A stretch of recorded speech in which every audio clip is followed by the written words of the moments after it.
자, 이 그림을 한번 보시겠습니다. 이것은 기체의 어떤 용기 속에 들어있는 기체 압력을 재는 간단한 장치인데요. 이것을 우리가 마노미터라고 합니다. 마노미터. 어떻게 재느냐? 근데 여기 간단해요.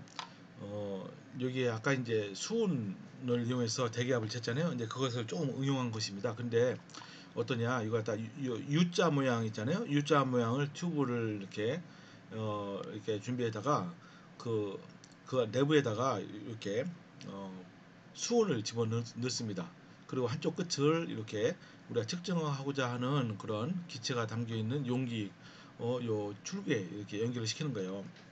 그건 어떻습니까? 그러면요, 요 한쪽 끝은 열려 있죠. 그래서 여기에서는 계속 대기압이 작동을 하고 있는 것입니다. 그래서 만약에 여기 용기 속에 들어있는 기체의 압력이 대기압보다 낮으면 어때요? 대기압이 우세하기 때문에 요 수온이 죄송합니다. 수온이 이쪽으로 요 기체 쪽으로 이제 가겠죠.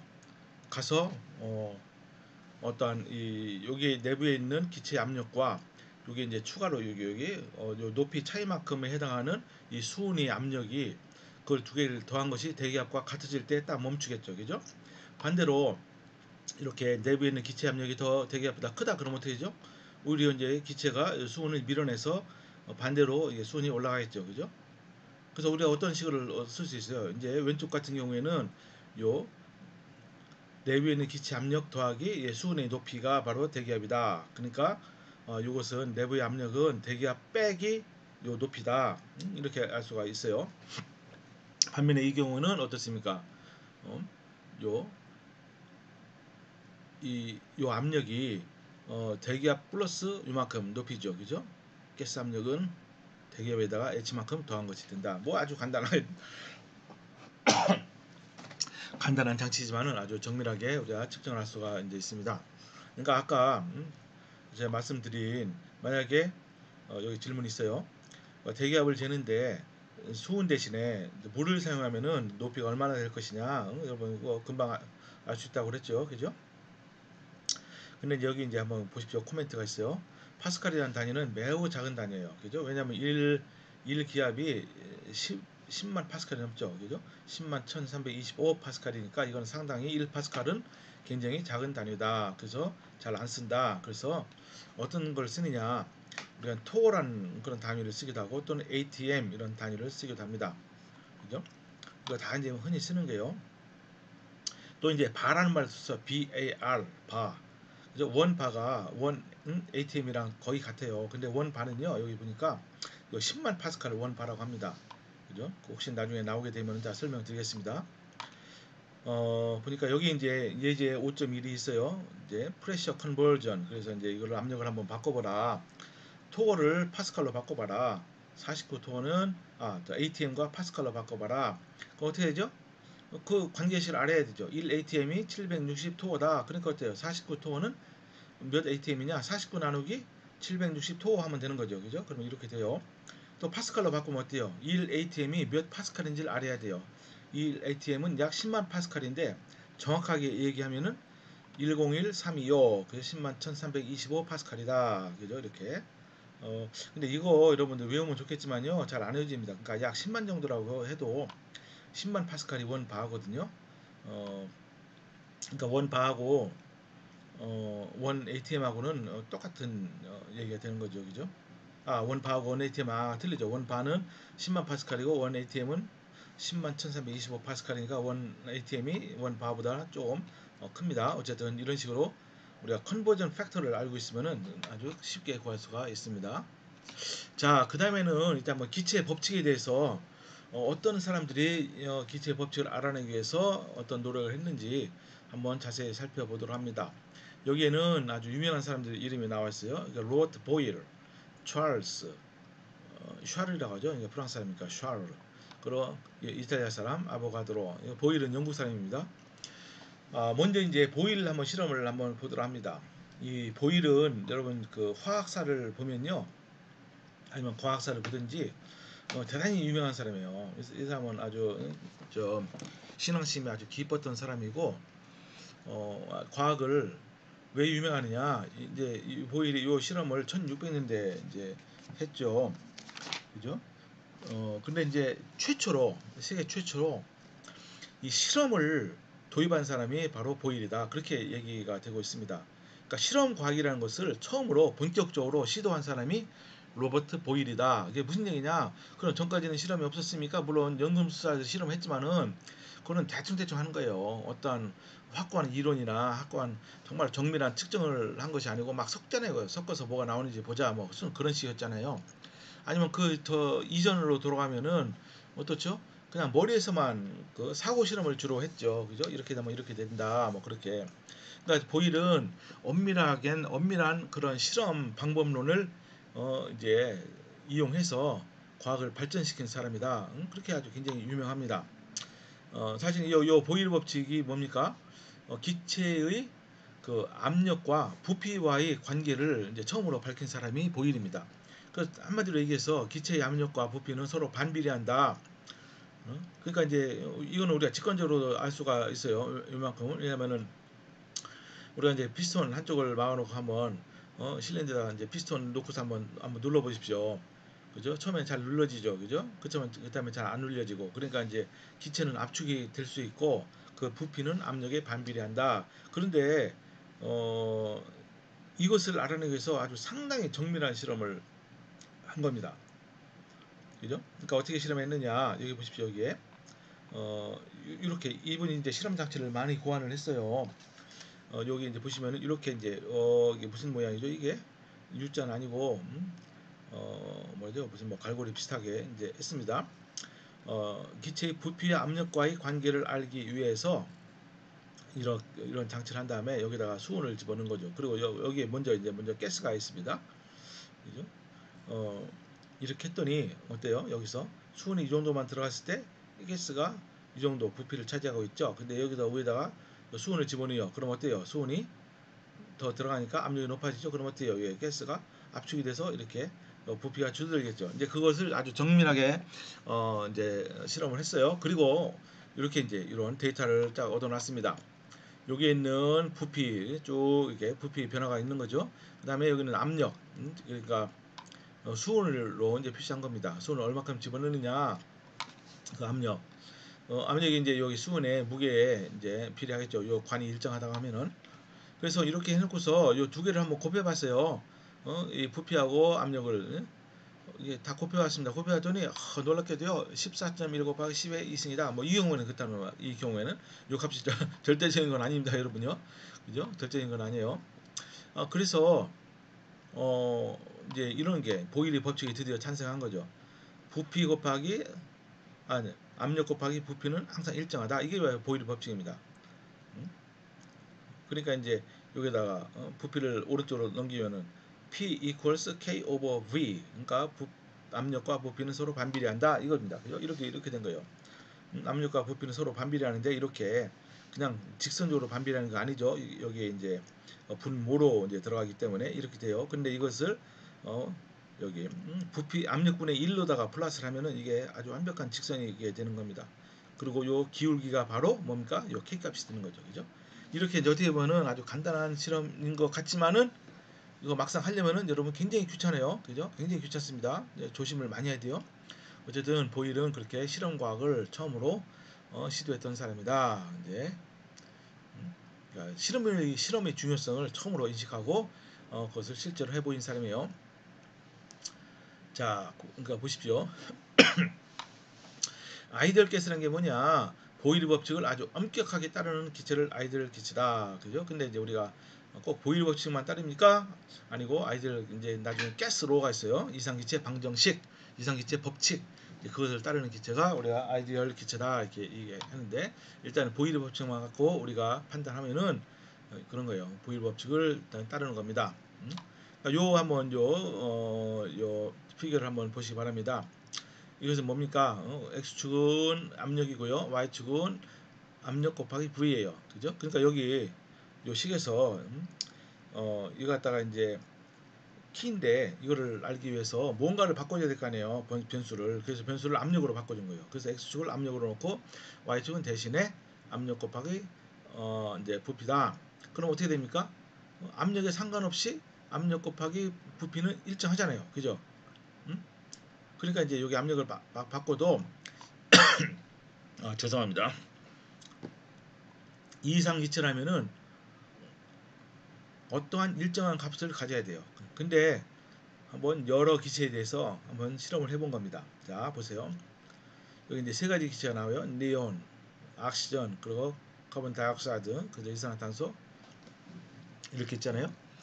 근데 아무 어떤 기체도 여기 이상 기체 요식 요 일정한 값을 보여주지 않습니다.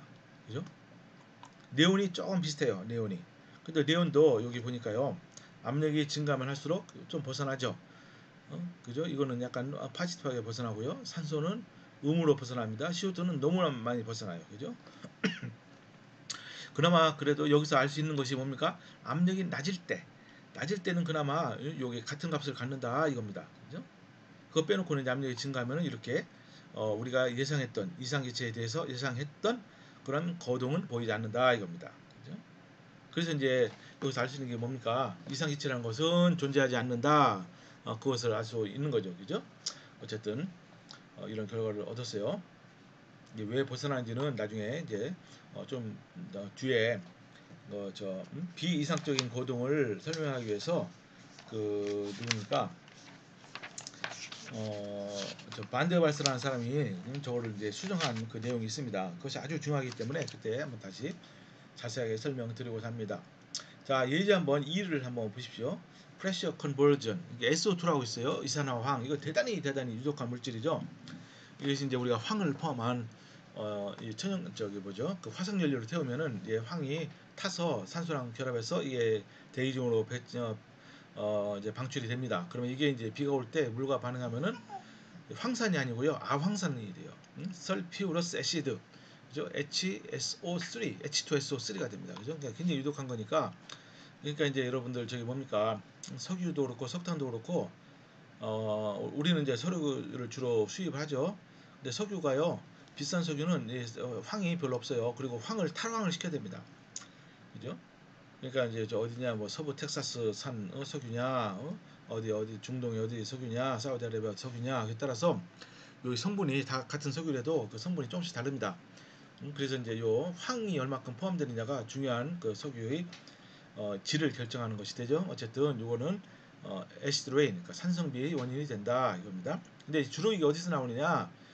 이 저기서 나와요. 이제 오토모빌, 그러니까 자동차나 그리고 파워플랜트, 그러니까 발전소에 나오는데, 그만 말씀드린 대로 이것이 대기 중에 방출되면 너무너무 위험하기 때문에, 그러니까 이제 우리가 자동차에 쓰이는 가솔린이나 디젤은요, 다 이 황을 다 없애버립니다. 그러니까 탈황 장치가 있어요. 탈황 과정, 디설퍼라이제이션이라고 하거든요. 그 과정을 거쳐서 이제 가능한 한 황이 포함되지 않도록 합니다.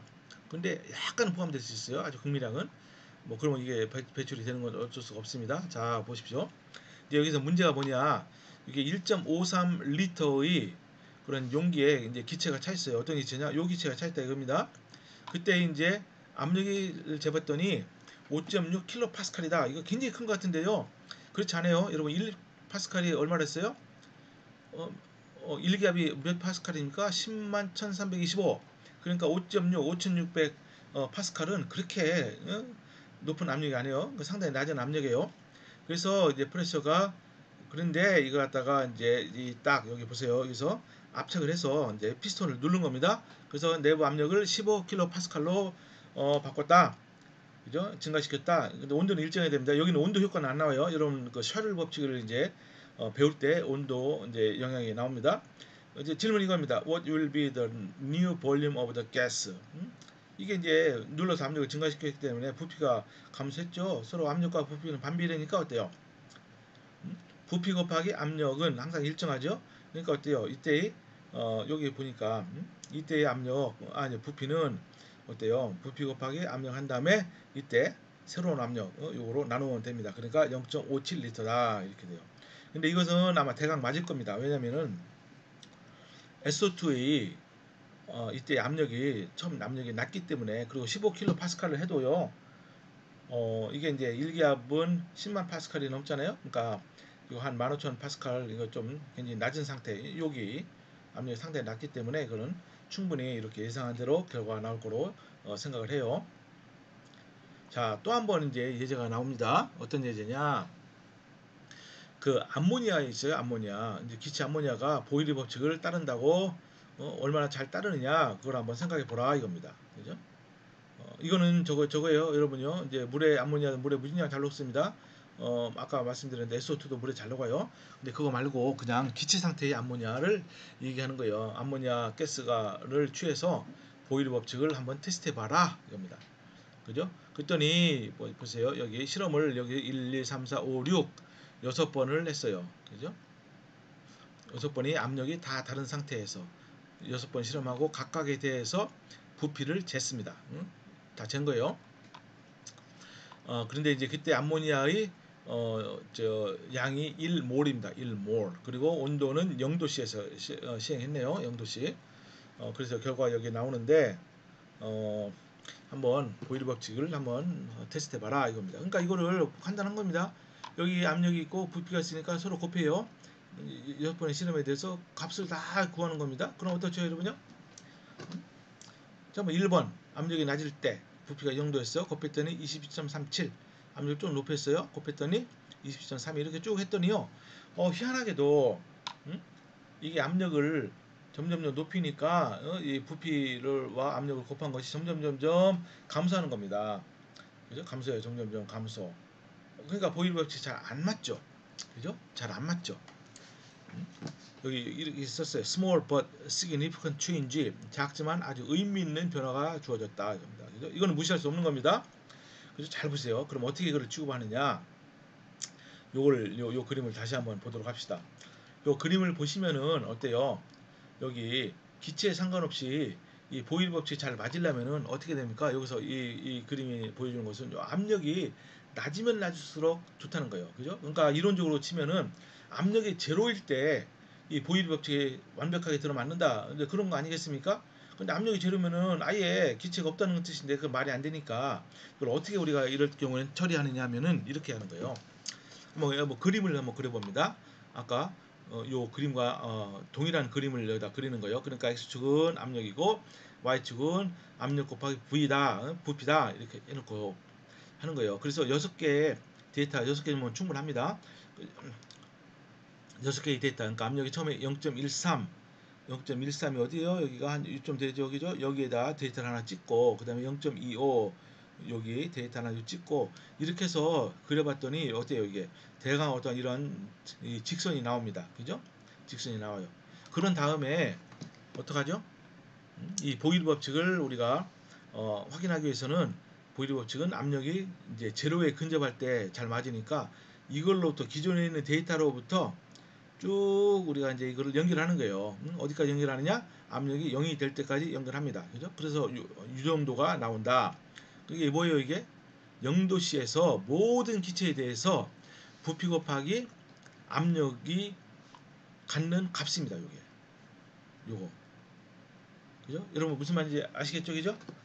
그죠? 왜냐면은 압력이 낮을 때는요, 기체에 상관없이 항상 요 값은 일정해요. 그죠? 이제 이걸 갖고서 이제 여기서는 암모니아 기체를 가지고 실험했다. 그것입니다. 그죠?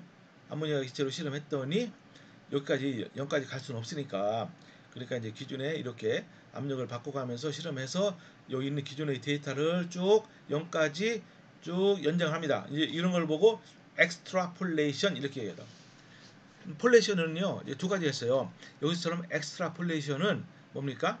여기 기존에 있는 데이터를 넘어서서 값을 추정할 때를 엑스트라는 벗어났다는 뜻이니까 그렇게 하고요. 그럼 뭡니까? 여기서 중간에 있는 값을 추정할 때 있잖아요. 여기 보세요. 예를 들어서 0.27 기압일 때의 부피는 얼마입니까? 하면 어때요? 여기 0.2하고 0.3은 있으니까 요 중간이잖아요. 그죠? 그래서 비례식으로 풀면 돼요.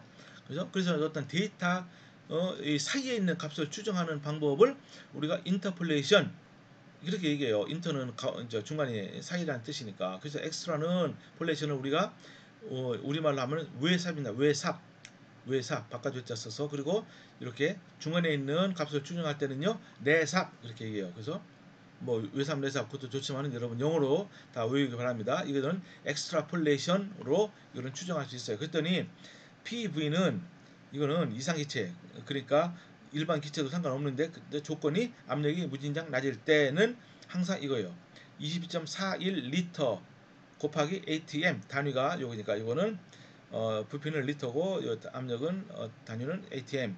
단 온도가 정해져야 돼요. 온도 반드시 온도가 정해져야 된다. 0도씨에서는 20.41 리터다.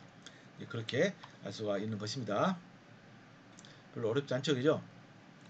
그래서 아까 이제 보여드린 거예요. 아까 다른 기체들도 압력이 낮으니까 다 여기에 근접하게 되잖아요. 그죠? 예. 그죠? 자, 이제 보이드 법칙은 이 정도로 해서 이제 마무리하고 그 다음에 나오는 그 법칙이 있어요. 이게 이제 영어식으로 말하면 찰스 법칙인데요. 그렇게 하고 이제 프랑스 사람이니까 샤를, 프랑스에는 CH를 샤, 그 SH 발음이 납니다. 그 샤를스로라는 게 있는데 이것은 부피와 온도 사이의 관계식을 구한 겁니다. 제 생각인데요. 이 보이드 법칙을 실험하는 것은 그래도 수월한데 이 샤를 법칙은 굉장히 얻기가 쉽지 않았을 것이다. 그런 생각을 개인적으로 해봅니다. 이게 보니까 우리가 이제 직관적으로 경험상 온도가 증가하면은 기체가 팽창하죠. 부피가 팽창합니다. 그죠? 이건 뭐 너무 당연한 얘기죠. 여러분 저기 여름철에 여러분 차를 몰고 다닐 때 어때요? 여러분 타이어가 여름철에는 빵빵하고 겨울철에는 약간 좀 압력이 좀 줄어듭니다. 그죠? 그리고 자동차를 막 오랫동안 몰면요 타이어가 열을 받아서 그 내부에 기체가 팽창해서 더 압력이 높아져요. 어쨌든 잘 보시면요 이 샤를이 여러 가지 기체에 대해서 온도를 쭉 바꿔가면서 부피를 측정했어요. 이것도 그렇게 쉬운 것 같진 않죠. 자 이렇게 측정을 했더니 어떻게 되느냐 자 보십시오. 여기서 이제 중요한 하나의 그 개념이 나옵니다. 이 절대 온도라는 개념이 나와요. 잘 보세요. 뭐 헬륨 갖고 측정했어요. 또 메탄 갖고 뭐 물 수증기죠. 그리고 수소 그리고 나이트러스 옥사이드 쭉 했더니요. 저기 온도를 바꿨습니다. 온도가 낮아지니까 부피가 점점 줄어들어요. 막 줄어듭니다. 이렇게 어떤 직선적으로 줄어드는 거죠. 일직선으로 이렇게 됐어요. 근데 온도를 더 이상 아주 낮출 수는 없죠. 그죠? 그 당시에 이제 기술이 발달하지 않아서 사실 온도 낮은 온도 얻는 거에 대한 아주 재미난 얘기들이 많이 있습니다. 어쨌든 이렇게 됐어요. 그랬더니 여기도 역시 엑스트라폴레이션을 해보는 거예요. 여기서 이제 기존에 있는 데이터를 가지고서 이것을 쭉 연장해 봅니다. 쭉 연장해 봐요. 그죠? 그러니까 어때요 이게? 부피가 제로가 되는 지점이 있을 거 아닙니까? 물론 완벽한 제로는 없죠. 왜냐하면 기체에도 어떤 사이즈가 있기 때문에 제로는 아니어도 어쨌든 기존에 있는 데이터를 가지고서 쭉 그냥 한번 이걸 그냥 엑스트라폴레이션 해보는 겁니다. 그러니까 어떤 기체의 종류에 상관없이 딱 그 부피가 제로가 되는 온도가 나오더라 이겁니다. 요 온도가 그죠? 그 온도가 몇 도냐? 마이너스 약 273도 C 정도 되는 거예요. 마이너스 273도 C.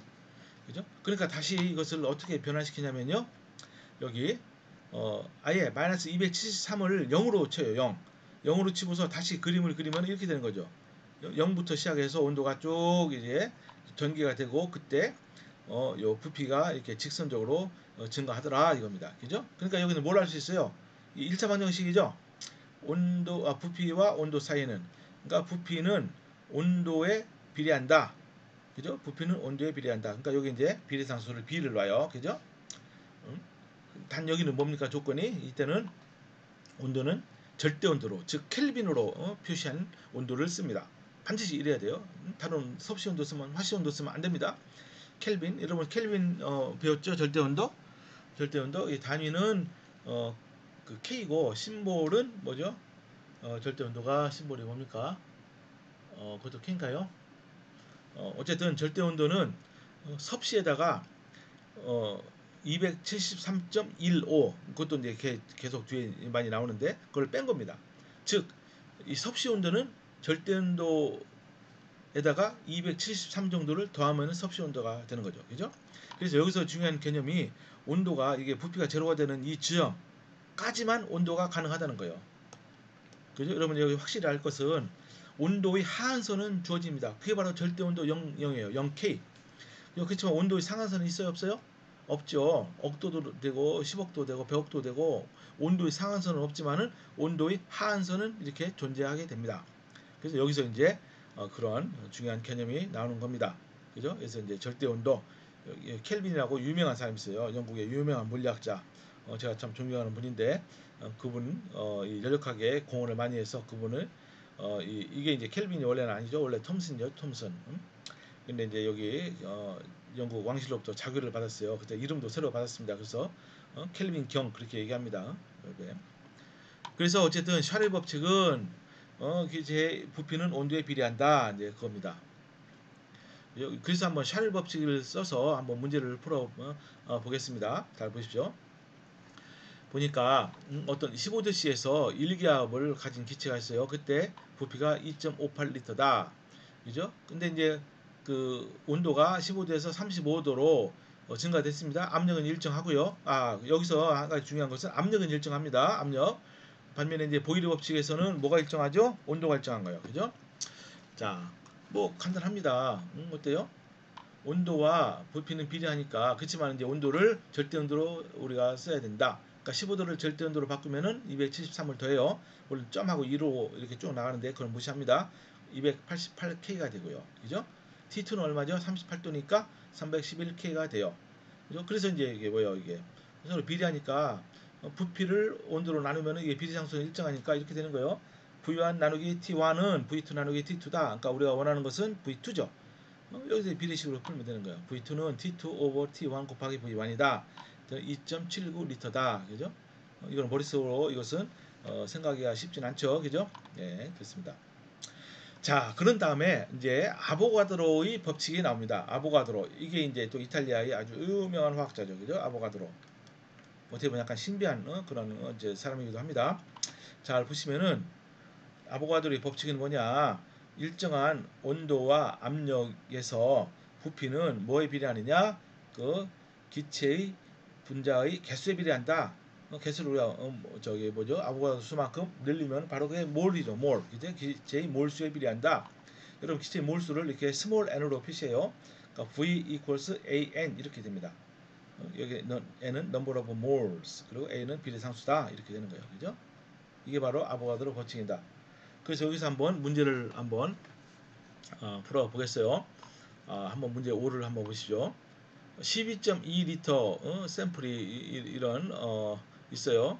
여기 이제 어떤 샘플이냐 악시전 산소인데 이게 부피는 12.2리터고요. 그 양은 0.5몰이다 이겁니다. 이거 개수로 쳐도 됩니다. 여기다 곱하기 아보가드로 수만큼 하면은 바로 개수가 되죠. 그리고 압력은 1기압이다. 그리고 온도는 25도씨다. 근데 만일 이 산소가 오존으로 바뀌면은 같은 온도와 같은 압력에서 그러면 오존의 볼륨이 어떻게 되어 있느냐? 보세요. O2가 O3로 바꾸는 거예요. 그럼 어떻게 됩니까? 3개의 O2가 여기 보세요. 먼저 밸런스식을 써야 되죠. 3개의 O2가 2개의 오존으로 바뀝니다. 그러니까 양이 얼마큼 됐죠? 얼마큼? 3개가 2개가 됐죠? 그죠? 그러니까 이제 3분의 2로 줄어든 거예요. 그죠? 그러니까 이제 부피도 3분의 2로 된 거죠. 그러니까 12.2 곱하기 3분의 2. 그러니까 여러분들 좀 약간 머리가 잘 돌아가면요. 그냥 암산으로도 가능합니다. 그죠? 개념이 그런 거니까. 그죠? 이제 그런 거죠. 예를 들어 개수가 바뀌니까 같은 온도와 같은 압력에서 뭐요? 그러면은 부피도 바뀌는 거죠. 그죠? 예. 그게 바로 아보가드로 법칙이죠. 그러니까 아보가드로 법칙을 다른 말로 하면은요. 어, 기체가 있어요. 기체가 있는데 부피가 같으면은 몰수가 같다는 겁니다. 그죠? 기체 종류에 상관없이. 이제 그렇게도 우리가 볼 수가 있는 것이죠. 그죠? 자, 보십시오. 그래서 한번 이걸 문제를 한번 이 책에 나온 것처럼 풀어 보겠어요. 넘버 오브 오존의 몰수는 어떻죠? 이게 이제 0. 산소가 0.5몰이었죠. 0.5몰 곱하기 이제 3개가 2개가 되니까 곱하기 3분의 2를 해야 되죠. 그죠? 2분의 3 하면 안 돼요, 여러분요. 개수가 줄어드니까 3분의 2를 해야 됩니다. 0.33몰이다. 이렇게 되죠. 그죠? 그러니까 어때요? 0.5몰 때 12.2리터니까 0.33몰일 때는 어때요? 0.33 나누기 0.5 곱하기 12.2 하면 되는 거죠. 그래서 8.1리터다. 이렇게 됩니다. 그죠? 요 이상기체 법칙은 좀 쉬었다 가겠습니다.